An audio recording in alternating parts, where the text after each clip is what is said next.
So the likes of Alvaro, Morata and Romelu Lukaku have hit the ground running for both Chelsea and Man United respectively this season, but let's take a look at 5 players who began brightly for their new clubs, but who quickly fell off the grid. Nikica Jelavic. When Nikica Jelavic was plucked out of Rangers and thrown into Goodison Park in January 2012, the Toffees were right to be sceptical. Just because you've proven you can bag a few goals against the Milkmen from Kilmarnock and Partick Thistle doesn't really mean much. But the 26-year-old quickly dispelled any doubts, firing home 10 goals in his opening 13 games, including a double at Old Trafford in a 4-4 draw, which would ultimately rip apart Manchester United's title bid in what turned out to be David Moyes' audition for a job he never should have got. The Croatian was the first Everton player to score in 5 successive away games since Duncan McKenzie in 1978 and was the quickest player to reach 10 goals for the club since Tom Browell in 1912. He also became the first Croatian to achieve the Premier League Player of the Month and finished the season as the club's top scorer despite arriving halfway through. So it looked like Jelavic was finally the answer to Everton's forward crisis, something that had seemingly plagued the club for years. In the end, he provided nothing more than another headache, completely losing his magic touch as he scored 10 across his next 53 games for the club. Papi Cisse. Another arrival to the Premier League in January 2012, it's no secret that what Newcastle supporters adore more than anything, you know, apart from actual stability of the club and common room sense at boardroom level, but come on, let's not talk about fantasy, are centre forwards. They were already in love with Demba Ba during the 11-12 season, who netted 15 goals by January as the club were surprisingly in contention for a Champions League spot. But Ba's form waned as the season went on. The newly signed Cisse took up the mantle, scoring 13 goals in 14 games, including a double against Liverpool and a goal of the season contender at Stamford Bridge,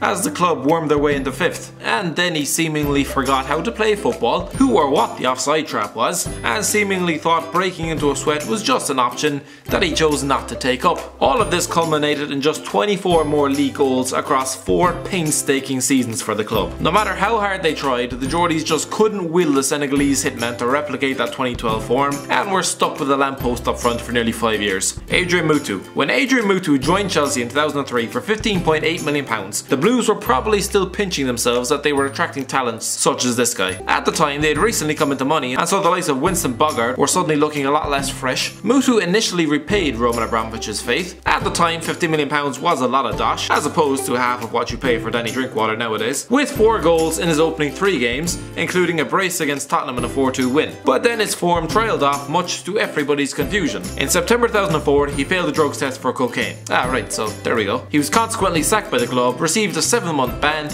and would end up having to pay his former employer €70 million in damages. Don't do drugs, kids. Michu. Unless you were a La Liga expert and had a season ticket to Rayo Vallecano, you probably didn't know much about Michu prior to 2012. Neither did Rob Green, evidently, because he obviously was not prepared for the Spaniard slipping 2 past him for Swansea on his QPR debut in August 2012. Michu was a £2 million signing and was a 12-13 sensation for the Swans, becoming a fan favourite and a fixture in pretty much everyone's fantasy football team, well, everyone with a fully functioning brain. He scored 22 goals in his first season for the club, helped them win the League Cup or EFL Cup or Carabao, whatever name you'd like, was named Player of the Year, I mean who else was going to get it, Nathan Dyer, and was awarded with a 4-year contract. But then he lasted just 1 more year, scoring twice in 17 league games. Injuries have ravaged his career, and at the age of 31 he is a retired man. Andrei Arshavin. There's always that one star that breaks out at an international tournament, has all the big clubs eating out of the palm of his hand. Andrei Arshavin was that man. Having shone at Euro 2008, despite batting his eyelashes at Barcelona, he had to settle for Arsenal in January 2009, becoming a club record signing at £15 million,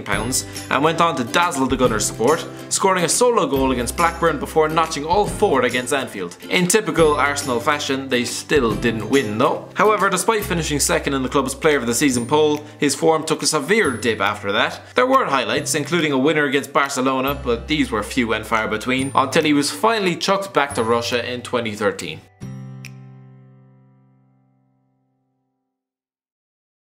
Thanks for watching. Don't forget to like, share and subscribe.